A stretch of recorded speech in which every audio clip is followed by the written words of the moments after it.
Angka kasus baru COVID-19 menembus 1.624 kasus.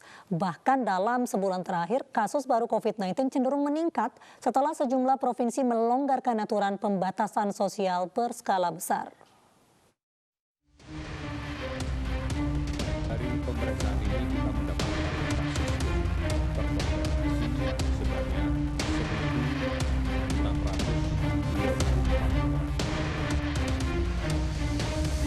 Kasus baru COVID-19 kembali pecah telur.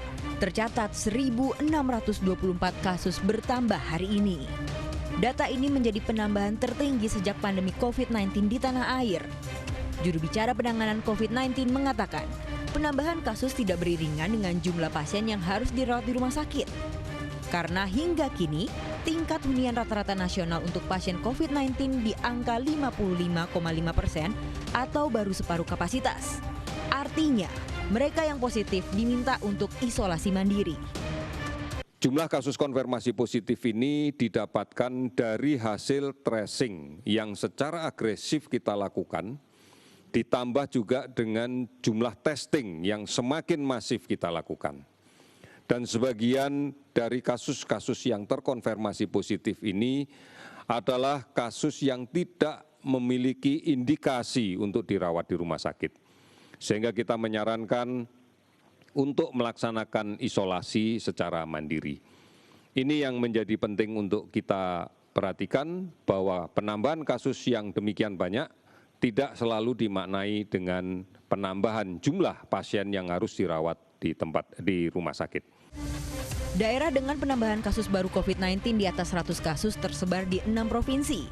Jawa Timur dengan 374 kasus, DKI Jakarta 190 kasus, Sulawesi Selatan 165 kasus, Jawa Tengah 153 kasus, Kalimantan Selatan 114 kasus, dan Bali 113 kasus. Sebuah penelitian yang dikeluarkan Center for Strategic and International Studies Indonesia soal dampak relaksasi PSBB pada kondisi ekonomi dan kesehatan di sejumlah provinsi ternyata menunjukkan sebagian besar wilayah dengan angka positif baru COVID-19 yang tinggi berada di kategori wilayah dengan kondisi ekonomi membaik tetapi kondisi kesehatannya memburuk. Bahkan dalam analisis perkembangan data COVID-19 dari BNPB menunjukkan tren meningkat kasus baru sepanjang Juni 2020 sejak sejumlah provinsi melonggarkan PSBB dan memasuki fase new normal. Meski demikian, terdapat 18 provinsi yang kasus baru COVID-19 di bawah angka 10 dan 6 provinsi nihil kasus baru yakni Aceh, Bangka Belitung, Jambi, Kalimantan Barat, Kalimantan Utara, dan Sulawesi Tengah. Memang peningkatan kasus COVID-19 diiringi dengan tes massal serta tracing. Tetapi di sisi lain, hal ini menunjukkan masih ada penularan yang terjadi di tengah masyarakat, terutama rendahnya kedisiplinan masyarakat untuk menggunakan masker, menjaga jarak fisik, dan mencuci tangan dengan sabun. Tim Liputan iNews melaporkan. Lalu seperti apa penerapan protokol kesehatan di dunia kerja? Kita simak penuturan anggota Tim Komunikasi Publik Gugus Tugas COVID-19, Reisa Broto Asmoro. 3 minggu kembali produktif, namun tetap aman dari COVID-19. Sudah 3 minggu kita beradaptasi dengan kebiasaan baru yang mengutamakan protokol kesehatan di semua bidang kehidupan kita. Nah, kali ini saya mengajak saudara-saudari untuk melihat secara langsung bagaimana sih penerapan protokol kesehatan yang ada di gedung perkantoran.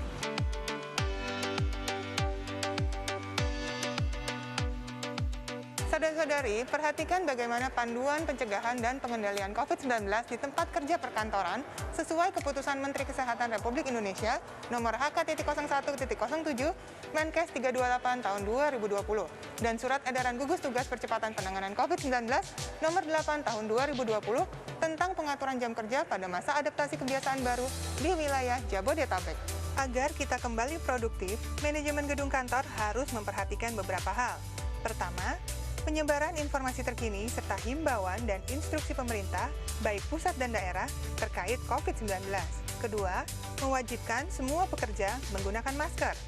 Ketiga, memberlakukan self-assessment resiko COVID-19 pada seluruh pekerja. Keempat, apabila menerima tamu, maka tamu pun diminta untuk mengisi self-assessment.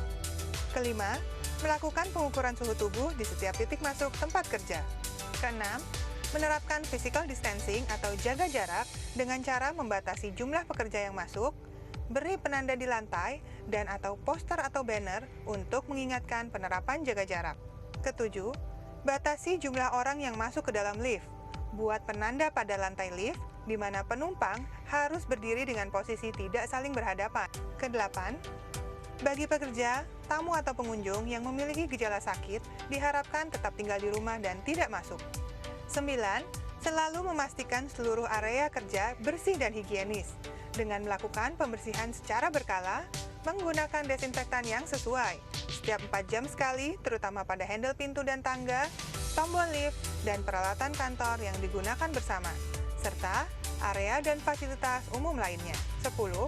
Penting untuk menjaga kualitas udara tempat kerja dengan mengoptimalkan sirkulasi udara dan sinar matahari untuk masuk ke dalam ruangan kerja.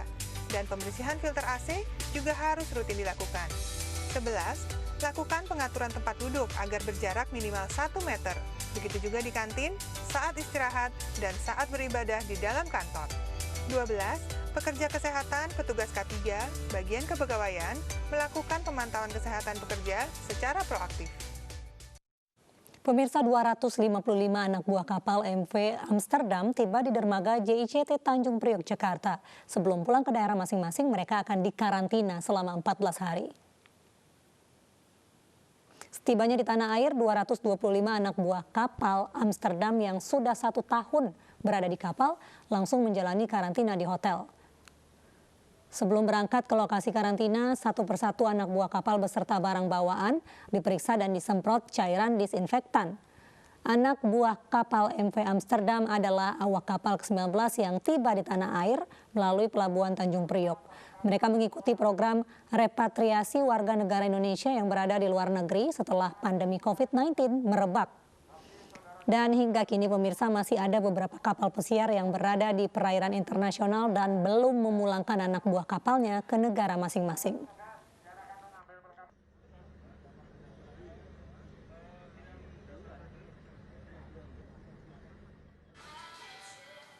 Kementerian Dalam Negeri menggelar lomba inovasi daerah dalam kesiapan tatanan normal baru produktif dan aman COVID-19. Kegiatan lomba digelar dari berbagai sektor, mulai dari pasar tradisional hingga pelayanan terpadu satu pintu.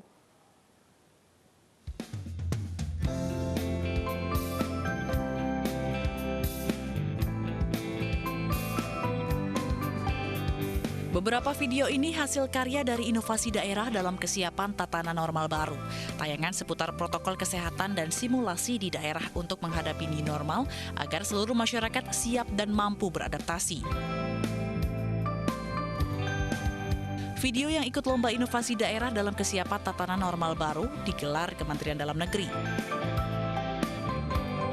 Ada 7 sektor kategori lomba, yakni sektor pasar tradisional, pasar modern, hotel, restoran, tempat wisata, transportasi publik, dan pelayanan terpadu satu pintu.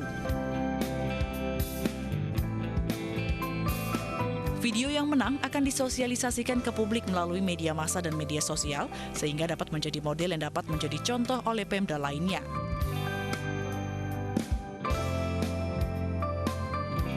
Ada 84 pemenang yang juara 1, 2, dan 3 untuk 7 sektor kehidupan dan 4 klaster Pemda dengan total hadiah dana insentif daerah sebanyak Rp168 miliar. Tim Liputan iNews melaporkan.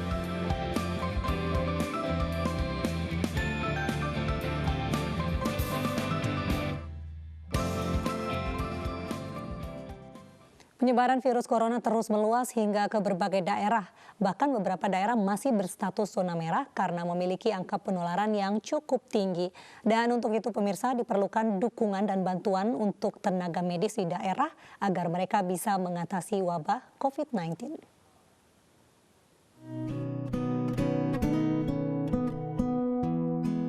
Kota Makassar menjadi salah satu kota di Indonesia yang mendapat predikat zona merah penyebaran virus corona. 80% pasien COVID-19 di Sulawesi Selatan ada di kota Anging Mamiri ini.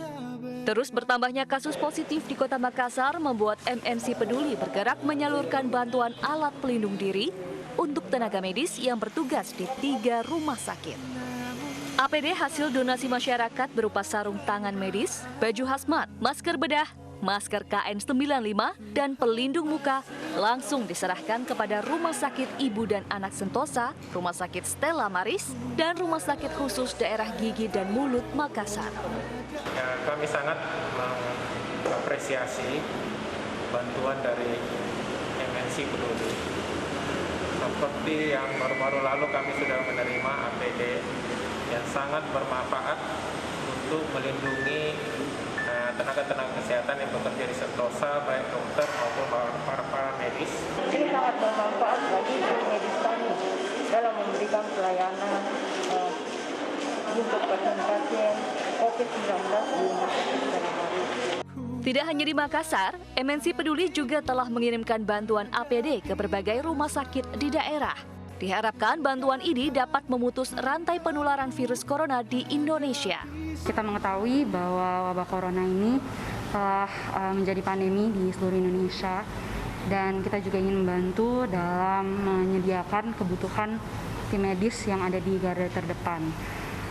Jadi harapannya tentu bantuan ini bisa membantu tim medis melakukan pekerjaannya dengan baik dan juga bisa bantu proteksi mereka agar mereka juga tidak terkena corona. Perjuangan tenaga medis untuk memberantas COVID-19 belum berakhir. MNC Peduli mengajak pemirsa di rumah berdonasi melalui rekening MNC Peduli untuk membantu perjuangan tenaga medis melawan virus corona. Tim Liputan iNews melaporkan. Pemirsa, mari kita dukung para pejuang kemanusiaan dengan peduli melawan penyebaran virus corona. Bantuan bisa disalurkan melalui rekening yang tertera di layar televisi Anda. Ibu sedang susah merintih dan berdoa. Nasabah geruduk pengadilan kawal sidang kasus penundaan kewajiban pembayaran utang koperasi simpan pinjam Indo Surya Cipta. Selengkapnya sesaat lagi usai jeda berikut.